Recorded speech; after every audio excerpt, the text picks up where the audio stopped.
So this is a very quick forward. I am very sorry to hear about the job losses at Sonos. Sonos had to lay off about 7% of its US workforce, which affected 130 of you guys.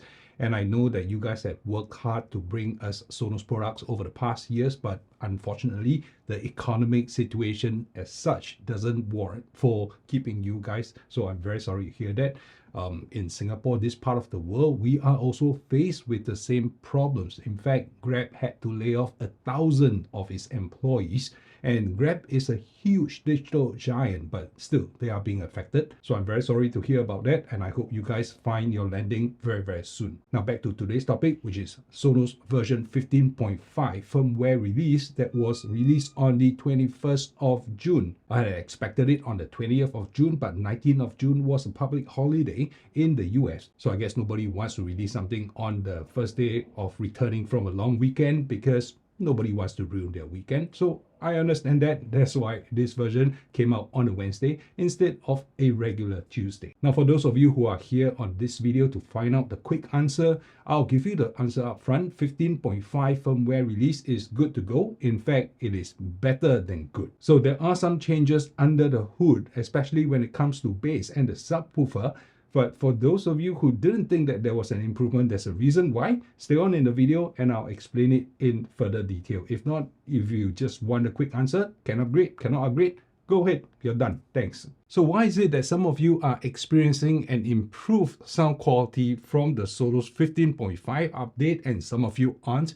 That's because of the stock setting differences and whether you have been mucking around with your EQ. So I'm going to bring up some curves for you, and these are frequency response curves, and I will slowly step you through to tell you where the differences are from 15.4 moving to 15.5. Now on the screen here, you'll see the green curve, and the green curve represents the sound response, the frequency response from the Sonos Arc when it's paired with two Sonos subwoofers and a pair of Era 300 as the surround speakers. And you can see that this is stock settings and nothing has changed. I didn't adjust any bass or treble response. I didn't adjust the sub output or the heights or the surround output. Nothing has changed. Loudness is turned to on. No night mode and no speech enhancement mode has been turned on. Basically, it is stock as you get it from the store. So what you will see here is that there is a traditional kind of like a Sonos signature sound bump when it comes to the bass response region. So right about 100 Hertz plus minus 50, 100 Hertz or so, you'll see that the sound response, the bass response from the Sonos Arc is actually a little bit pushed up. And the rest of the curve will taper off towards the frequency, the higher frequencies at 20 kilohertz or so. Now, when I bring on 15.5, which is on a red curve, you'll notice that actually nothing much has changed. The bass response is more or less about the same. Only difference is that at about 3 kilohertz to about 7, 8 kilohertz or so, maybe the treble is brought down just a little bit, and above the highest frequency, above 10 kilohertz, the frequency has been brought up a little bit more on 15.5. Now, these changes are not significant. They are pretty, you probably won't be able to discern the difference even if I told you to listen up to them.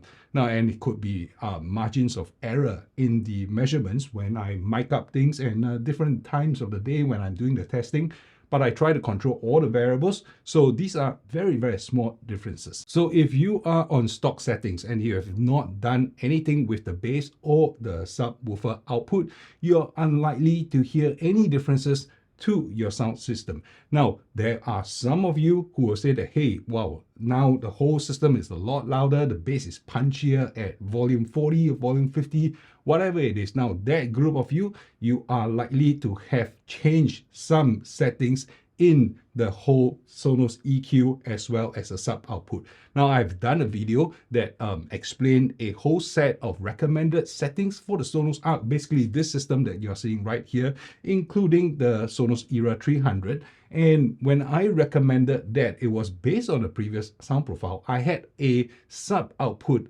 added +3, right? So there's a +3 setting at the sub levels. Now, when I did that, the sub output increased tremendously. Now, I'm going to try to explain to you. I will remove the 15.4, all right? So the previous best settings I have, this curve in orange here, what I aimed to do, what I intended was to flatten the frequency response a little bit. Some of you might like a little bit more bass, and some of you might really like the Sonos signature. Don't have to follow my recommended settings, but if you're interested, I'll link the video up here so you can go and check it out. But my intent was to flatten the response curve so that what I hear is a balanced and level, and that is my preference. All right. So you'll notice that even with a +3 sub setting, you'll see that the bass is actually pretty flat and on par with the rest of the frequency response suite. Now, when I move to 15.5 and I apply the same settings with a sub +3, the blue curve here is the one that came out. These two curves here, right? The blue and the orange. The orange is on 15.4 best setting. The blue is 15.5 best setting. And you realize that, hey, the sub range, the bass output is enhanced, is actually pulled up quite a bit. And then I realized that 15.5 made the sub output and made bass EQ adjustment more sensitive every step you bring in. So remember, I have a sub +3 and I actually had to bring it down to sub -2 in order to get the flattened response curve. So after I apply a -2, that is the green curve here, you will notice that now the whole curve is flat and it's more or less in line with my previous best settings. So I'm bringing the sub from a +3 down to a -2 in order to flatten out the response curve. So you'll also notice that this has an added advantage because now the bass response is further extended down from 40 Hz to 30 Hz, and even at the 20+ Hz range, it is actually louder. So the sensitivity for the bass adjustment and the sub output adjustment is greatly enhanced in 15.5, and that is a big plus. Now, I wonder why Sonos keeps doing that, right? Minus bass, increase bass, keeps changing the sound profile a little bit, but all is good because at the stock EQ level, at the bass levels, everything is still the same, everything is still consistent, except that when you adjust these now, they bring about a much more significant increase in the range that you're adjusting. Now, just to give you an example, this light blue curve that I'm going to be bringing up, this is when I brought bass +8 and sub +8, and that increased the bass response tremendously, right? Previously, it was peaking out at about 97 dB or so, and now it's peaking out at about 106 dB. That is a huge 9 dB increase. Every 3 dB, the sound is going to double from previously. So this is what effectively like 8 times more bass. Well, it's going to overpower your room, so I don't recommend that you do that. Right now, I'm actually having to pull down bass from the sub output just a little bit. So your preference might differ.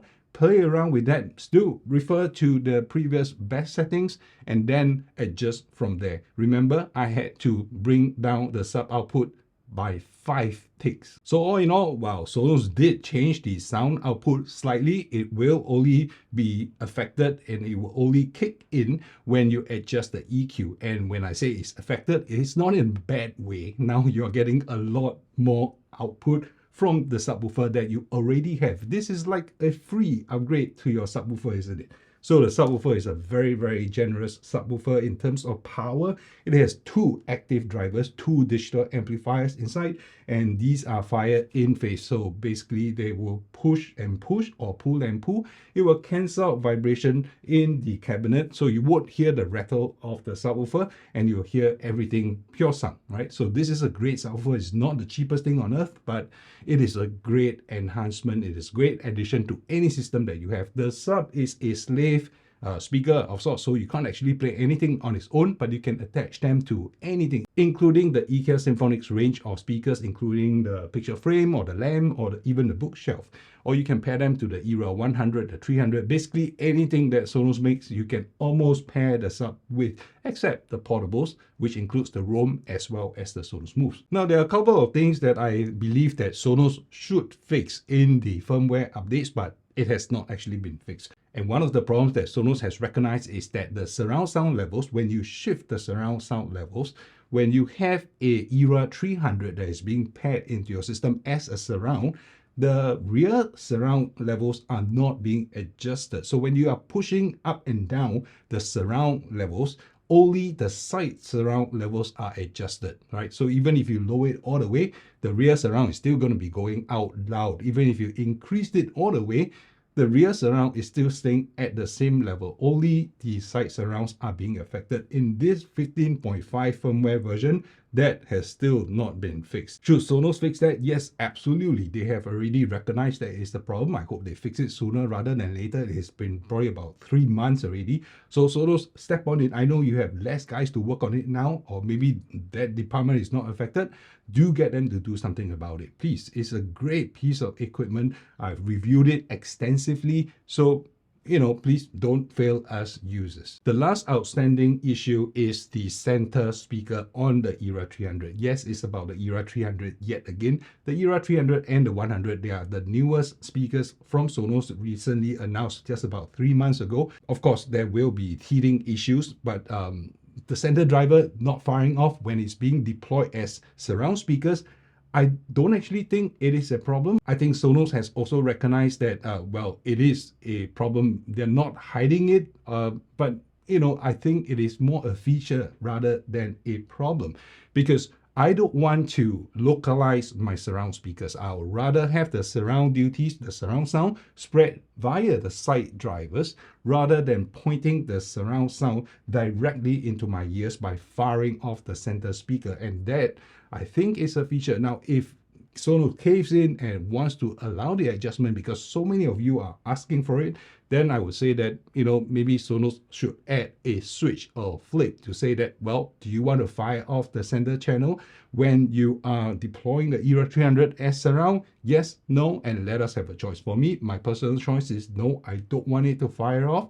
I want a smooth surround sound bubble, not something that is directive and I can actually hear where the sound is coming from. Other than that, this whole performance updates and bug fixes release notes doesn't tell us much more. This is basically what I have from experience. This is probably what I can find out from the testing that I do on this channel. So for those of you who are new to this channel, this is what I do. And if you are interested, do keep subscribed. If you have any form of wireless audio products, right?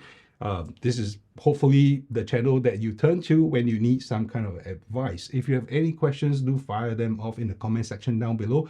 I may not be able to answer as quickly as possible, but I will try. Work has taken its toll on me, and I still have to work hard to support my family. This whole YouTube thing is actually costing me more than it makes me.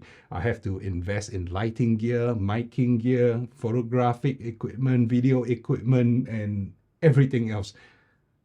You know what? Just basically another hobby of mine. So stay subscribed, stay tuned, and I will see you in one of the other videos that YouTube is going to recommend to you right now here. Probably something to do with my channel and probably something to do with Sonos or Sony or Bose or any other thing.